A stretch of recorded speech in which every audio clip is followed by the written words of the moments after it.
নবীজি সাল্লাল্লাহু আলাইহি ওয়াসাল্লাম বলেন, তোমরা জান্নাতে প্রবেশ করতে পারবে না ততক্ষণ পর্যন্ত যতক্ষণ পর্যন্ত তোমরা ঈমানদার না হবে, মুমিন না হবে। নবীজি বলেন, তোমরা জান্নাতে প্রবেশ করতে পারবে না কতক্ষণ? বলে, যতক্ষণ তোমরা ঈমানদার না হবে। আবার বলেন, তোমরা ততক্ষণ পর্যন্ত ঈমানদার হতে পারবে না কতক্ষণ পর্যন্ত? যতক্ষণ পর্যন্ত তুমি অন্যকে ভালো না বাসবে, মহব্বত না করবে। তার মানে একজনের প্রতি আর একজনের ভালোবাসা থাকবে, মহব্বত থাকবে। এক মুসলমান আর এক মুসলমানকে মহব্বত করবে, হিংসা করবে না, বিদ্বেষ করবে না। এজন্য জান্নাতে প্রবেশ করা যাবে না যতক্ষণ ঈমানদার হওয়া না যাবে, ততক্ষণ পর্যন্ত জান্নাতে প্রবেশ করা যাবে না। আবার ঈমানদার ততক্ষণ হওয়া যাবে না যতক্ষণ একজন আরেকজনকে মহব্বত না করবে। এবার নবীজি সাল্লাল্লাহু আলাইহি ওয়াসাল্লাম বলেন, ও সাহাবায়ে কেরাম, আমি কি তোমাদেরকে এমন একটা আমল শিখায়া দিব যে আমলের মাধ্যমে এক মুসলমান আর এক মুসলমানের প্রতি মহব্বত তৈরি হবে, ভালোবাসা, হৃদ্রতা তৈরি হবে।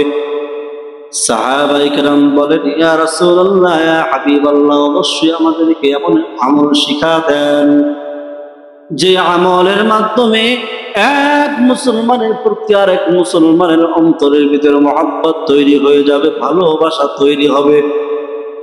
নবী আমার বলেন, ও সাহাবায়ে কেরাম, শোনো, তোমরা বেশি বেশি সালামের প্রচলন করো। বলেন সুবহানাল্লাহ। তোমরা বেশি বেশি সালাম দাও।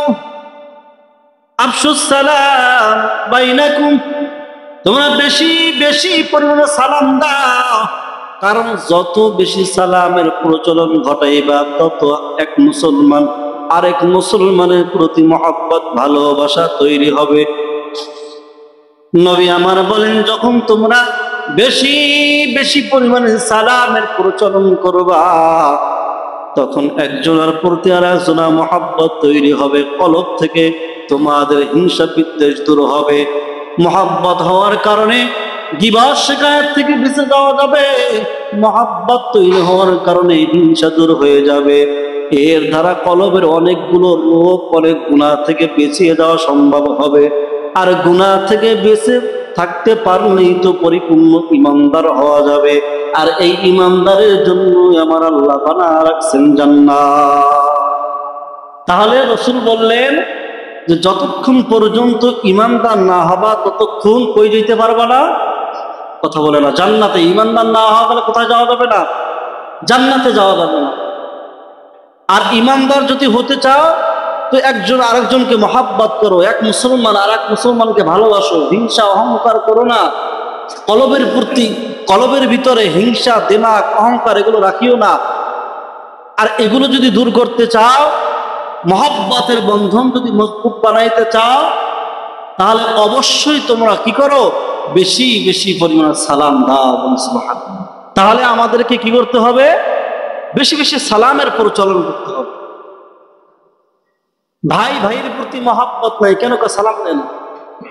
না ছোট ভাই বড় ভাইরে সালাম দেয়, না বড় ভাই ছোট ভাইরে সালাম দেয়। বাবা সন্তানকে সালাম দেয় না, সন্তান বাবারে সালাম দেয় না। মেয়ে মাকে সালাম দেয় না, মা মেয়েকে সালাম দেয় না। ছেলে মাকে সালাম দেয় না, মাও ছেলেকে সালাম দেয় না। ভাই বোনকে সালাম দেয় না, বোন ভাইকে সালাম দেয় না।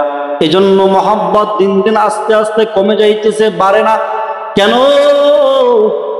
বলে সালামের প্রচলন নাই, এজন্য অন্তরের ভিতরে মহব্বত নাই। স্বামী স্ত্রীকে সালাম দেয় না, স্ত্রী স্বামীকে সালাম দেয় না।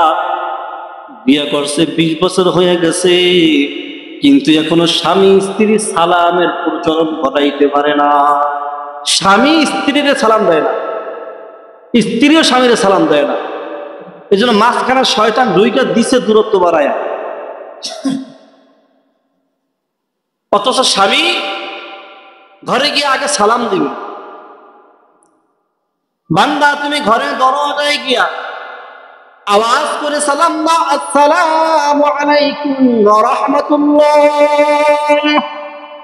এই সালামের আওয়াজের কারণে ঘরের ভিতরে যদি কোনো দুষ্ট জিন থাকে, তারা এই সালামের আওয়াজে ঘর থেকে দূর হয়ে যাবে। ঘরে ঢুকে চিল্লাইতে চিল্লাইতে, সালাম কালাম নাই, ঘর থেকে শয়তানও যায় না। বাবা সন্তানের মহব্বত দূরত্ব কেন? সন্তান পিতামাতার কথা শুনে না কেন? বলে বাবা তো সন্তানের জন্য কল্যাণের দোয়া করে না। সন্তানের যদি সালাম দিত, আসসালামু আলাইকুম ওয়া রাহমাতুল্লাহি ওয়া বারাকাতুহু, কল্যাণের দোয়া যদি বাবা দৈনিক 5 বার সন্তানের জন্য করত, সন্তান সালামের উত্তর দেওয়ার মাধ্যমে বাবা মায়ের জন্য কল্যাণের দোয়া করত, তাহলে এমন সন্তান কখনো পিতা মাতার অবাধ্য হইতে পারত না। সালাম নাই, মহব্বত নাই। তো বউরে নিয়ে আবার সালাম দেওয়া যায়, এটা একটা কথা হইল? হ্যাঁ,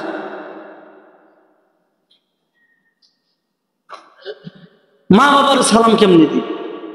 আজকে দেখেন সমাজে তাকায় কয়টা সন্তান পাওয়া যাবে যে বাবা মারে সালাম দেয় দৈনিক 2 বার 3 বার 5 বার? কয়টা সন্তান পাওয়া যায়?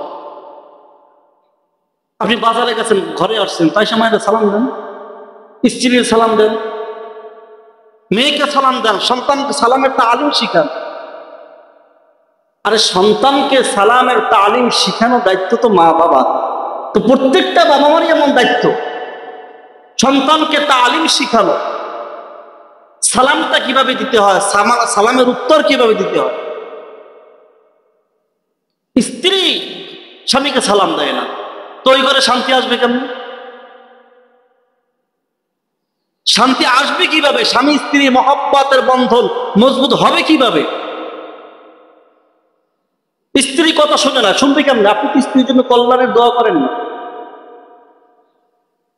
কয়েকজন স্বামী পাওয়া যাবে, আচ্ছা সালাম বাদ দিলাম, সালামটা 1 মিনিটের জন্য বাদ দিলাম, নামাজ পড়া হাত তুইলা আল্লাহর কাছে স্ত্রীর জন্য দোয়া করছে কল্যাণের, আল্লাহ আমার স্ত্রী তুমি নেককার বানাও, দিনদার বানাও, হ্যাঁ, স্বামীর হক বোঝার মানার তৌফিক দাও, আমার স্ত্রী আমার কথা শোনে না, স্ত্রীকে ভালো বানায়া দাও।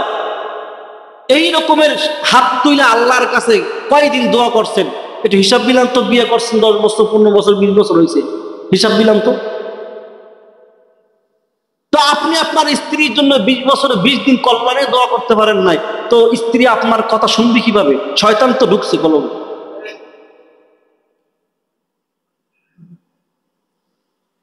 অথচ এই দোয়া তো করা উচিত ছিল বিয়ের আগ থেকে।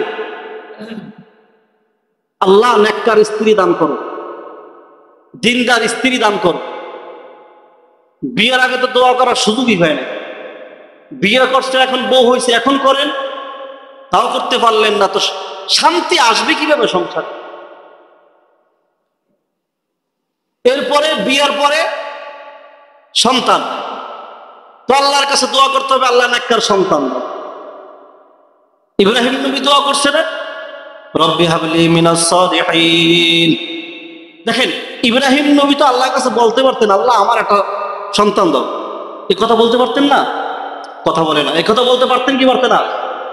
কিন্তু কথাটা এভাবে বলে নাই, রব্বি হাবলি মিনাস সালিহিন, আল্লাহ নেককার সন্তান দান করেন।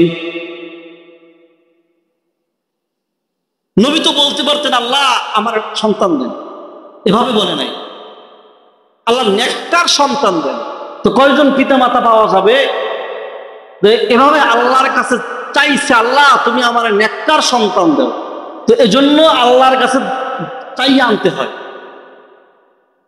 এখন চাইতে থাকতে হবে, আল্লাহ কখন কবুল করবে জানা নাই।